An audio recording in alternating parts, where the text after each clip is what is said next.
Kopi Vosian, Salam Malaysia Medani. Izo Iritasha Joanis Mijol.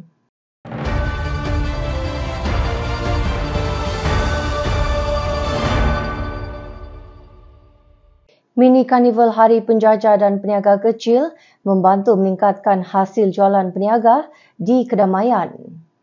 Program Mini Karnival Hari Penjajah dan Peniaga Kecil MKHPPK 2023, anjuran Kementerian Pembangunan Usahawan dan Koperasi KUSKOP dapat membantu para peniaga khususnya di kawasan kedamaian memasarkan hasil tani dan produk perniagaan sekaligus merancangkan lagi aktiviti perniagaan mereka. Menterinya Datuk Iwan Benedict berkata program seumpama ini juga memberi peluang kepada orang ramai mendapatkan maklumat serta informasi terkini berkaitan dana pembiayaan, program intervensi serta latihan yang ditawarkan oleh agensi-agensi di bawah KUSKOP. Tahun ini kerajaan khususnya Kementerian Pembangunan Usahawan telah memilih tempat ataupun lokasi di mana peniaga-peniaga tamu ini berniaga sebagai tempat penganjuran sambutan Hari Penjajah Peniaga Kecil, dan itu yang saya panggil common sense leadership, di mana kita di kementerian dan agensi-agensi kita turun padang ke tempat di mana mereka mencari rezeki, memberi perkhidmatan kepada mereka dan memberi penghargaan di tempat di mana mereka memberi rezeki, dan dengan demikian pada saya ianya wajar.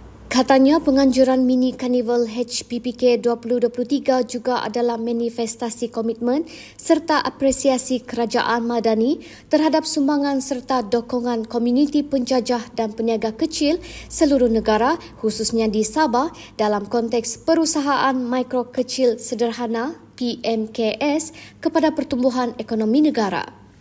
Ini merupakan salah satu pengiktirapan dan cara kerajaan melalui Kementerian Usahawan dengan kerjasama Kerajaan Negeri Sabah memberi pengiktirafan kepada usahawan-usahawan tamu, peniaga-peniaga kecil, para penjajah kita di seluruh Sabah. Dan tahun hadapan kita akan adakan di negeri yang lain pula. Selain itu, katanya penganjuran Mini Karnival HPPK adalah pemula kepada sambutan HPPK 2023 peringkat kebangsaan yang akan dirasmikan oleh Perdana Menteri Datuk Seri Anwar Ibrahim pada 18 November ini di Penampang. Iwan merasmikan Mini Karnival Hari Penjajah dan Peniaga Kecil tahun 2023 di Dewan Kedamaian Square di Kota Belud siang tadi. Iwan yang juga ahli Dewan Undangan Negeri Adun Kedamaian berkata, pemilihan tamu Kedamaian sebagai lokasi penganjuran adalah sesuai dengan sambutan untuk menghargai sumbangan para peniaga dan penjajah kecil. Kedamaian Square, tamu di sini di kawasan luar bandar, ini sangat sesuai sekali kerana kita mahu mesej daripada peniaga kecil itu sampai kepada kita. Contohnya hasrat mereka untuk diadakan tamu malam supaya ada peluang untuk pendapatan tambahan. Hasrat mereka untuk mendapatkan kemudahan yang lebih baik. Kalau kita turun ke tempat di mana mereka berniaga ini, barulah kita dapat menjiwai dengan lebih baik lagi keperluan mereka yang sebenar. Sebab itu Yang Amat Berhormat Perdana Menteri bersetuju dengan pendekatan kita ini dan kita akan teruskan. Iwan berkata bagi meningkatkan kapasiti pembangunan komuniti penjajah dan peniaga kecil, Pelan Pembangunan Penjajah dan Peniaga Kecil 2023 sehingga 2027 telah dilancarkan pada 21 Mac lalu. Ia satu pelan strategik bagi menyokong pertumbuhan serta pembangunan komuniti penjajah dan peniaga kecil untuk tempoh 5 tahun akan datang. Pelan Pembangunan Penjajah dan Peniaga Kecil 2023 sehingga 2027 dirangka berpaksikan 5 teras strategik dan diperkukuhkan dengan 17 strategi serta 29 inisiatif yang diyakini mampu memberikan nilai tambah kepada komuniti penjajah dan peniaga kecil. Hari ini kaunter perkhidmatan agensi kementerian antara lainnya menyentuh tentang pembangunan kapasiti, latihan kepada penjajah peniaga kecil ini menjual secara online, dan hari ini juga kita ada penyerahan device di mana mereka boleh berjualan ataupun sekurang-kurangnya transaksi itu dibuat secara online menggunakan device itu, pakai kad pun boleh. Ini semua inisiatif kementerian, inisiatif kerajaan untuk membaik proses perniagaan di kalangan peniaga kecil supaya mereka boleh memperolehi pendapatan yang lebih baik pada masa akan datang. Sekiranya mereka dapat mengadaptasi cara berniaga ini kepada yang bersesuaian dengan masa kini. Pada majlis itu, Iwan turut melancarkan logo HPPK 2023. Beliau turut menyampaikan surat pelantikan Ahli Majlis Pembangunan Usahawan, Koperasi Penjajah dan Peniaga Kecil Kota Belud dan menyampaikan dana siswa awal pengajian pelajar cemerlang Kadamaian 2023. Ini diikuti sesi dialog Menteri Kuskop bersama usahawan dan koperasi. Turut hadir Ketua Setiausaha Kementerian Pembangunan Usahawan dan Koperasi, Datuk Seri Suryani Datuk Ahmad, Timbalan Ketua Setiausaha Pembangunan Usahawan Kuskop, Datuk Zamri Saleh, serta ketua-ketua agensi dan pegawai-pegawai kanan kementerian. Tamu malam sempena mini Karnival Hari Penjajah dan Peniaga Kecil di Kedamaian Square berlangsung meriah. Tamu malam sempena mini Karnival Hari Penjajah dan Peniaga Kecil HPPK 2023 yang julung kalinya dianjurkan di Dewan Kadamaian Square Tagi Nambur, Kota Belud, Sabah pada malam 21 September mendapat sambutan menggalakkan peniaga dan pengunjung. Tamu malam Kadamaian bermula jam 3 petang sehingga 10 malam. Sebanyak 50 gerai pameran dan jualan melibatkan lebih 50 penjajah dan peniaga kecil-kecilan mempamerkan pelbagai produk mereka. Meskipun hujan, orang ramai tetap setia menunggu sehingga ke penghujung acara. Ini kerana ia kali pertama tamu malam diadakan di Kadamaian Square. Orang ramai turut dihiburkan persembahan artis seperti Felix Agus dan ramai lagi. Cabutan tikai bertuah dengan pelbagai hadiah menarik serta pertandingan karaoke turut diadakan. Penganjuran tamu malam sempena mini Karnival Anjuran Kementerian Pembangunan Usahawan dan Koperasi, Kuskop, ini bertujuan memberi peluang kepada para penjajah dan peniaga kecil-kecilan di luar bandar khususnya di Kadamaian untuk meraihkan sambutan HPPK. Sambutan HPPK adalah acara tahunan Kuskop bertujuan menghargai sumbangan golongan penjajah dan peniaga kecil terhadap pembangunan ekonomi negara. Sambutan HPPK peringkat kebangsaan akan diadakan di Buhavan Square Penampang bermula 17 sehingga 19 November ini yang dijangka dirasmikan oleh Perdana Menteri Datuk Seri Anwar Ibrahim. Menteri Pembangunan Usahawan dan Koperasi Datuk Iwan Benedik meluangkan masa menemui para peniaga tamu malam Kadamaian dan menyampaikan hadiah cabutan bertuah kepada para pengunjung bertuah. Turut hadir Timbalan Ketua Setiausaha Kementerian Pembangunan Usahawan dan Koperasi, Datuk Zamri Saleh dan ketua-ketua agensi Kuskop. Mini Karnival HPPK akan dirasmikan oleh Iwan. Kementerian Pembangunan Usahawan dan Koperasi menyokong penuh SME Bank Access sebagai program perdana untuk memacu pertumbuhan PMKS secara inklusif dan mampan.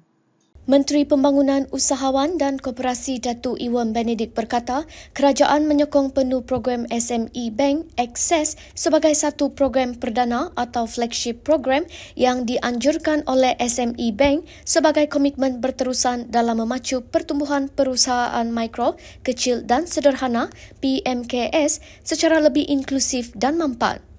Katanya kerajaan amat komited memastikan visi dasar keusahawanan nasional 2030 iaitu menjadikan Malaysia sebuah negara keusahawanan unggul dan mewujudkan ekosistem keusahawanan yang holistik dan kondusif dapat dicapai menjelang tahun 2030.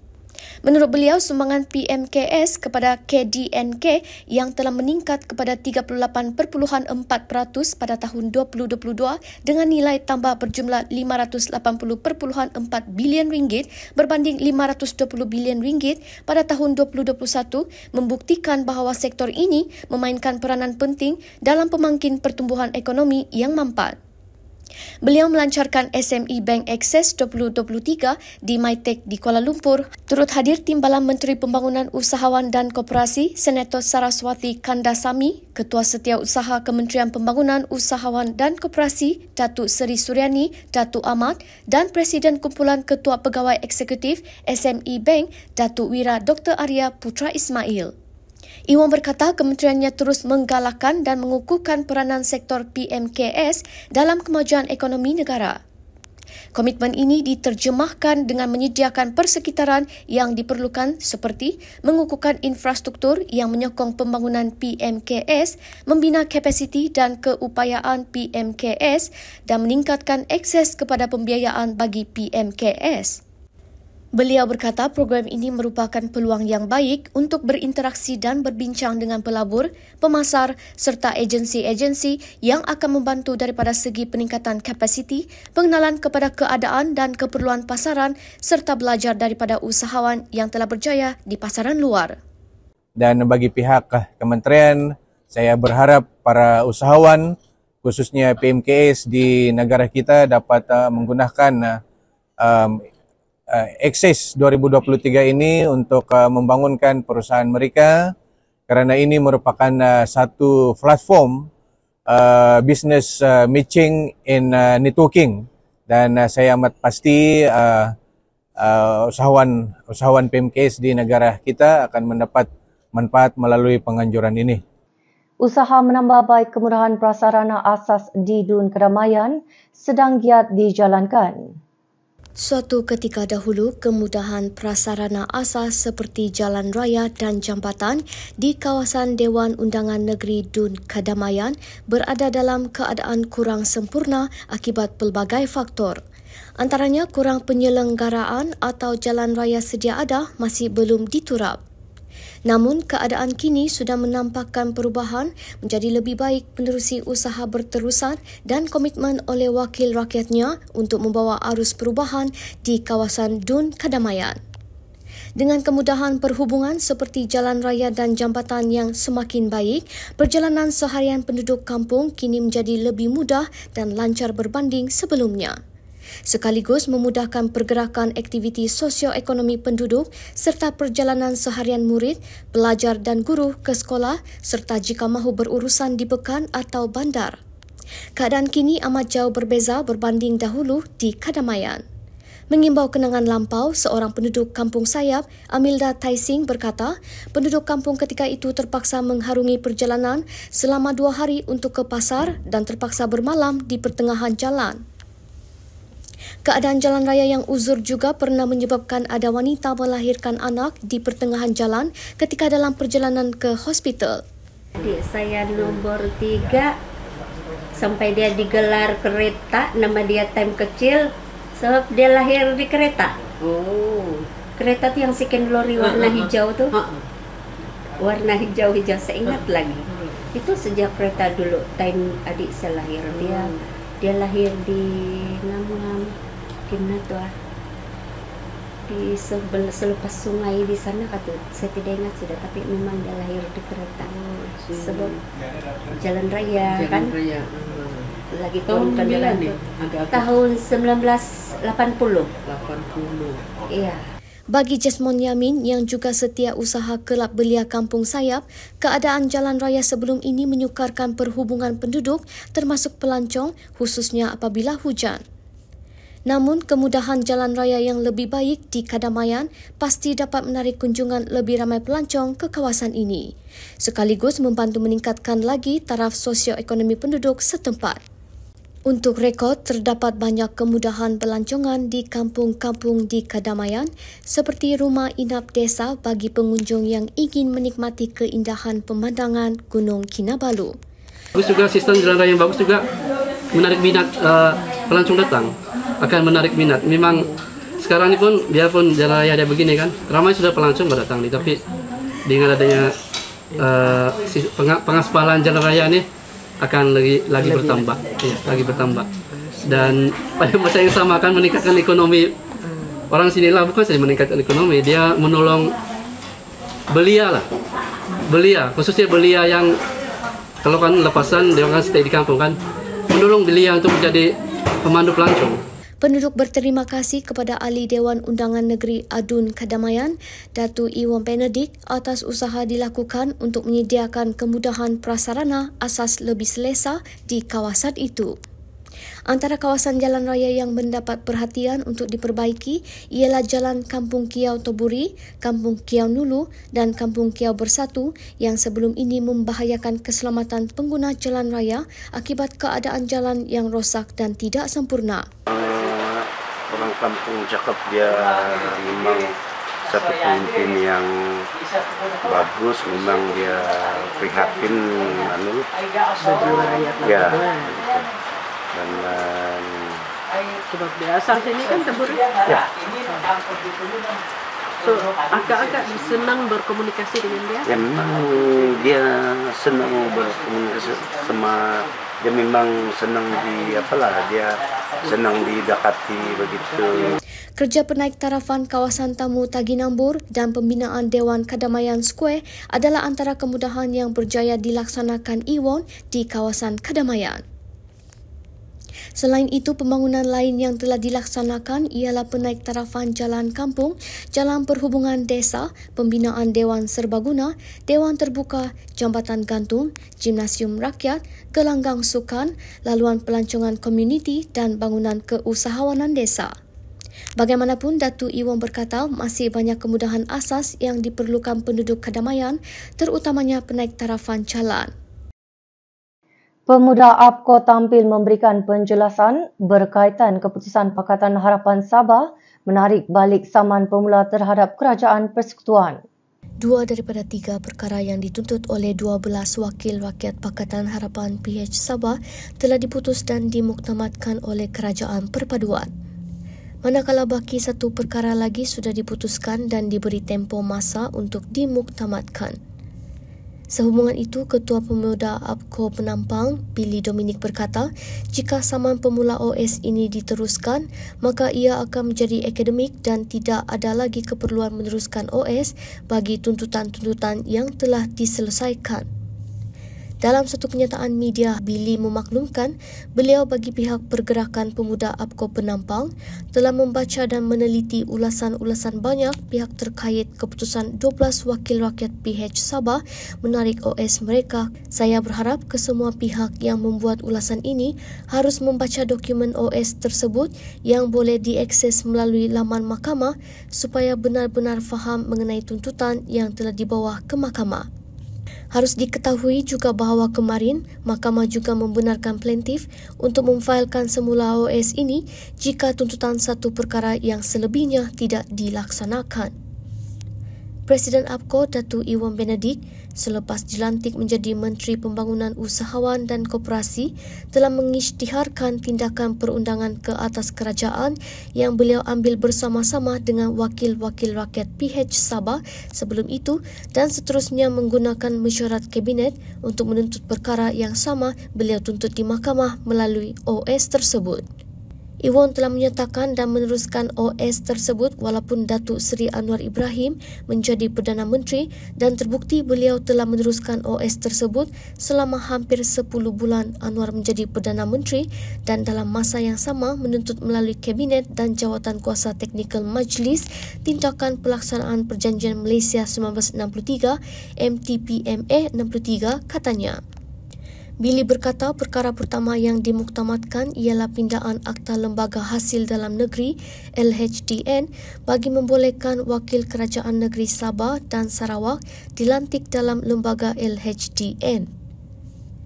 Kini kedua-dua kerajaan negeri itu mempunyai akses kepada maklumat jumlah pungutan hasil persekutuan yang dikutip di negeri masing-masing, katanya dalam kenyataan media itu. Perkara kedua berkenaan Warta Kerajaan pada April 2022 yang juga dicabar dalam saman pemula OS tersebut di mana Kerajaan Perpaduan telah pun memutuskan akan mengeluarkan warta baharu berkenaan penyelesaian sementara interim solution pemberian khas kepada Kerajaan Negeri Sabah dan Kerajaan Negeri Sarawak sekaligus akan membatalkan warta sebelum ini, katanya. Billy berkata perkara ketiga berkaitan pelaksanaan pemberian semula hasil persekutuan 40%. Kerajaan juga telah memutuskan tempoh masa pemuktamadan pelaksanaan formula pemberian semula hasil persekutuan kepada Sabah dan Sarawak iaitu pada Julai 2024. Billy turut menyatakan rasa bangga menjadi sebahagian daripada pasukan yang membantu Iwan mengangkat tuntutan-tuntutan tersebut di mahkamah dan dalam masa yang sama mengangkat penyelesaian di mesyuarat kabinet dan jawatan kuasa kabinet. Sebagai pegawai tugas-tugas khas kepada Iwan, saya sangat tahu apa yang telah beliau perjuangkan melalui berbagai platform terkait isu-isu hak Sabah, tambah Billy lagi.